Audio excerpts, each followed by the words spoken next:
تیسری حدیث بھی بخاری اور مسلم دونوں میں ہے، بخاری میں 2002، مسلم میں 2637۔ اما عائشہ رضی اللہ تعالیٰ عنہ کہتی ہیں کہ قریش مکہ بھی زمانے جاہلیت میں عاشورہ کا روزہ رکھا کرتے تھے،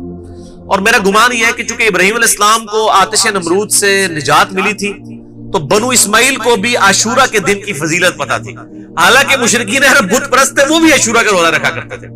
تو نبی صلی اللہ علیہ وآلہ وسلم بھی مکے میں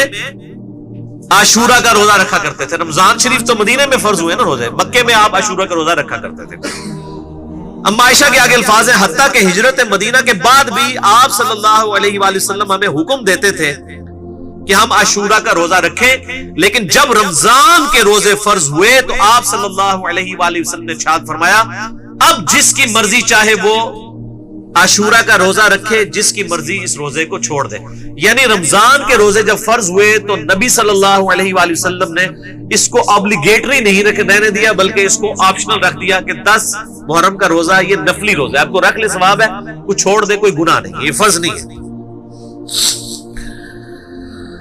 چوتھی حدیث بھی بخاری اور مسلم دونوں میں ہے، بخاری میں 2004، مسلم میں 2656۔ عبداللہ ابن عباس کہتے ہیں کہ جب نبی صلی اللہ علیہ وآلہ وسلم مدینہ شریف تشریف لائے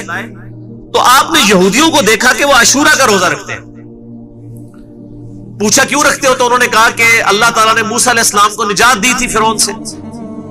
تو ہم اس دن کی تعظیم کرتے ہیں۔ مسلم شریف کے ایک طریق میں الفاظ ہیں ہم اس دن کی تعظیم کرتے ہیں، دوسرے میں الفاظ ہیں ہم اللہ کا شکر کرتے ہیں، اور تیسرے میں الفاظ ہیں کہ ہم اسے عید کے دن کے طور پر مانتے ہیں۔ تو آپ صلی اللہ علیہ وآلہ وسلم نے فرمایا ہمارا تو زیادہ حق ہے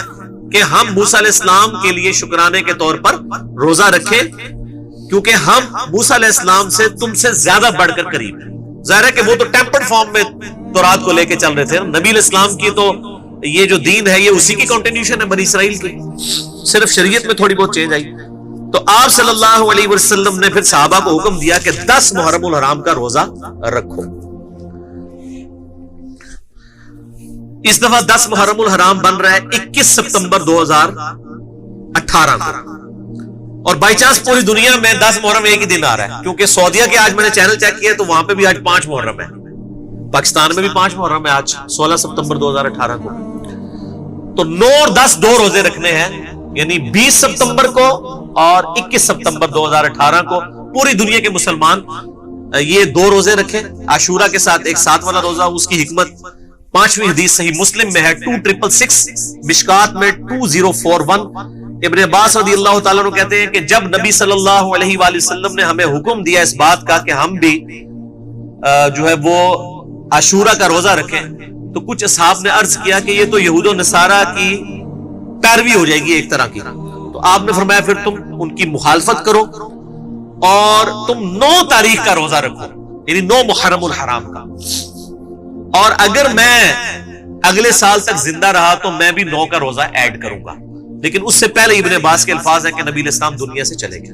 اچھا، یہ حدیث میں کافی ساری کنٹراڈکشنز آتی ہیں، تو وہ بعض لوگ کہتے ہیں وہ یہ اضطراب ہے، پہلے آپ نے اجازت دے دی اور پھر آپ نے یہود و نصارہ کی مخالفت کا اس وقت کیوں نہیں خیال آیا، بالکل اینڈ پہ کیوں آیا؟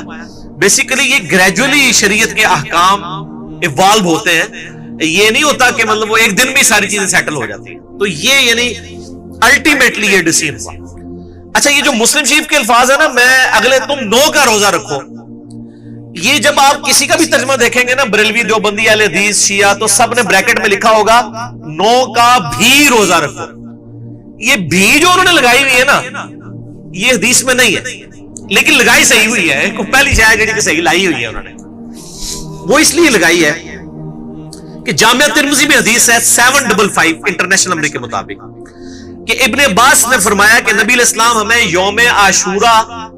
کا روزہ 10 محرم کو رکھنے کا کہتے تھے۔ اس میں 10 کی تاریخ بھی آ گئی۔ البتہ اس حدیث کی صحت میں اختلاف ہے، شیخ البانی سے صحیح کہتے ہیں، شیخ زبیر صاحب ضعیف کہتے ہیں حسن بصری کی تدلیس کی وجہ سے، لیکن اس کو سپورٹیو ایک چیز امام ترمذی نے ساتھ جو قول لکھا ہے نا، موقوفاً یہ روایت بالکل صحیح ہے، اس کو شیخ زبیر صاحب بھی صحیح مانتے ہیں۔ امام ترمذی نے اس حدیث 755 کے ساتھ لکھا، ابن عباس فرمایا کرتے تھے کہ 9 اور 10 دو روزے رکھ کر یہودیوں کی مخالفت کرو، اور اس کی پوری سند ہے سنن کبریٰ البیہقی میں انٹرنیشنل نمبر کے مطابق 8187، جلد 4 پیج 287 پہ، جسے شیخ زبیر صاحب نے بھی اپنے الحدیث رسالے میں لکھا، ابن عباس کے اس قول کو جو ترمذی لے کے آیا ہے. اور میں نے پہلے بھی عرض کیا ہے کہ اگر کوئی صحابی کی حدیث موقوف ثابت ہو جائے تو مرفوع حدیث اگر ضعیف بھی ہو نا اس کو سپورٹ مل جاتی ہے. تو ابن عباس فرمایا کرتے ہیں کہ یہود و نصارہ کی مخالفت کرو 9 اور 10 دو روزے رکھ کے. اب آپ کو پتہ ہے مسلم میں انہوں نے بھی کیوں کیا ہے؟ وہ اس کی وجہ سے کیا. مسند احمد میں ایک حدیث ہے انٹرنیشنل نمبر کے مطابق 2154، یہ حدیث کمزور ہے. اس میں ابن عباس کا قول یہ ہے کہ یہود و نصارہ کی مخالفت کرو 10 سے پہلے ایک روزہ ملا کر یا 10 کے بعد ایک روزہ ملا کے، یعنی 9 اور 11 دونوں آپشن ہے. بعض اجتہاداً یہ صحیح ہے، اگر کسی شخص کا 9 کا روزہ رہ جائے، اب اس نے 10 کا رکھا ہے، میرے ساتھ ایک دفعہ ایسے ہو گیا تھا، پھر میں نے 11 کا روزہ رکھ لیا تھا تاکہ مخالفت ہو جائے 2 روزے رکھ